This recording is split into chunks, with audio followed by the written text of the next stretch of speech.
A Ponte dos Passos. Há lugares que só existem quando a noite está completamente acordada. Lugares que o sol não consegue tocar.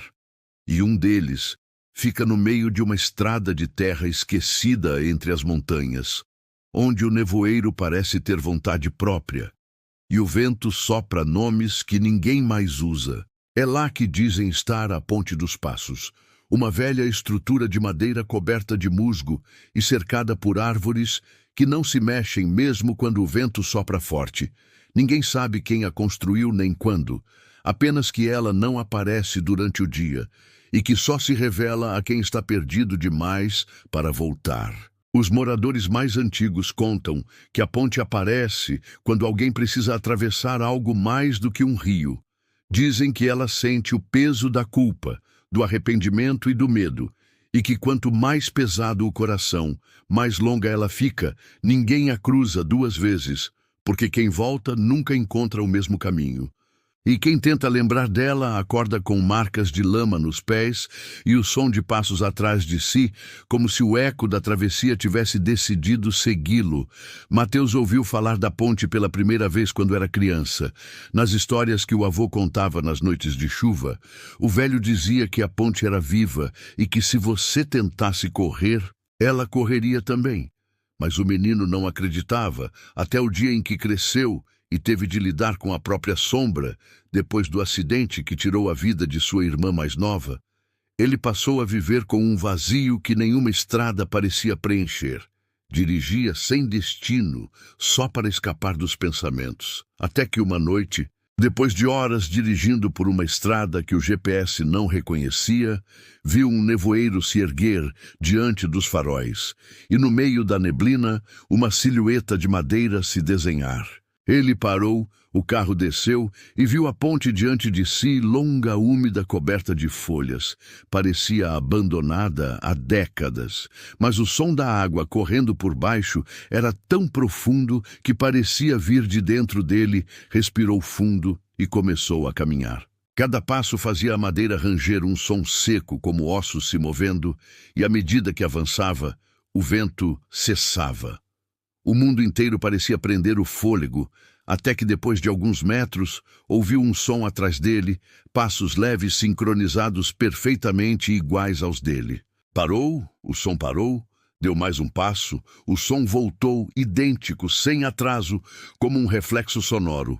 Virou-se devagar, e a neblina parecia mais densa agora.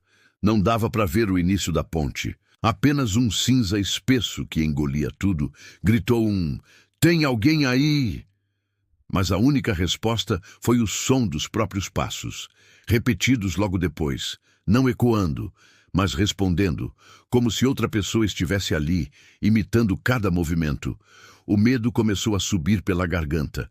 Tentou correr, mas quanto mais corria, mais os passos atrás pareciam se aproximar, até que não havia mais diferença entre o som dos pés dele e o som do que o seguia. Parou ofegante, olhou para frente e percebeu algo terrível. A ponte não terminava mais. O nevoeiro havia engolido o outro lado, e ele estava preso no meio de um caminho que não tinha fim. Sentiu o ar gelar e a madeira sob os pés tremer levemente. Então, pela primeira vez, os passos atrás continuaram mesmo quando ele parou. 1, 2, 3 passos lentos, aproximando-se, cada um mais pesado, até que pôde ouvir o rangido da madeira logo atrás dele.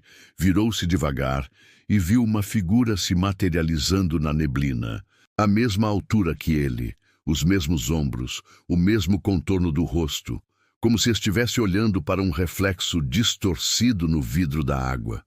A figura parou a poucos metros e falou com uma voz que não vinha da boca, mas do próprio ar, dizendo: "Eu disse para você não correr." E o som parecia vir de dentro da cabeça dele. Era a sua própria voz, só que mais velha, cansada, triste. Olhou para baixo e viu que a sombra projetada pela luz do luar não era mais a dele, mas a da figura que o observava. Então o chão começou a se mover, as tábuas rangendo como se estivessem respirando, e o som dos passos agora vinha de todos os lados, dezenas deles, marchando ao redor, sem corpos, apenas o som, e a ponte pulsava junto, viva e faminta. Mateus tentou voltar, mas os degraus atrás já não existiam, apenas um vazio úmido. E o vento começou a sussurrar o nome dele, primeiro baixo, depois mais alto, até que a neblina formou rostos, rostos que ele conhecia. Os olhos da irmã, do avô, de si mesmo, todos olhando em silêncio, e quando o som parou, só restou o bater de um coração, que ele percebeu não ser o dele, mas o da ponte. Na manhã seguinte, o carro foi encontrado abandonado na estrada. Faróis ainda acesos, portas trancadas e pegadas indo até o vazio onde deveria existir um rio, mas não havia ponte, apenas lama e silêncio. Dizem que desde então, quando o nevoeiro desce e o vento para, é possível ouvir passos na estrada, sempre em pares, e quem tiver coragem de seguir o som, verá a ponte surgir de novo, esperando outro coração para atravessar. Por isso, se numa noite de estrada deserta, você ouvir passos vindo atrás de você e não houver ninguém, não olhe, não pare e jamais vire para confirmar, porque quem vê o que caminha na ponte dos passos nunca mais anda sozinho. E se você ainda está me ouvindo, é porque a ponte ainda não te encontrou. Então prove que ainda está do lado dos vivos. Curta este vídeo, se inscreva no canal Crônicas de Outro Mundo e compartilhe esta história com alguém que teria coragem de atravessar a neblina, porque toda vez que alguém novo escuta sobre a ponte, um novo som de passos começa a ecoar em algum lugar. Assista até o fim e ouça com atenção.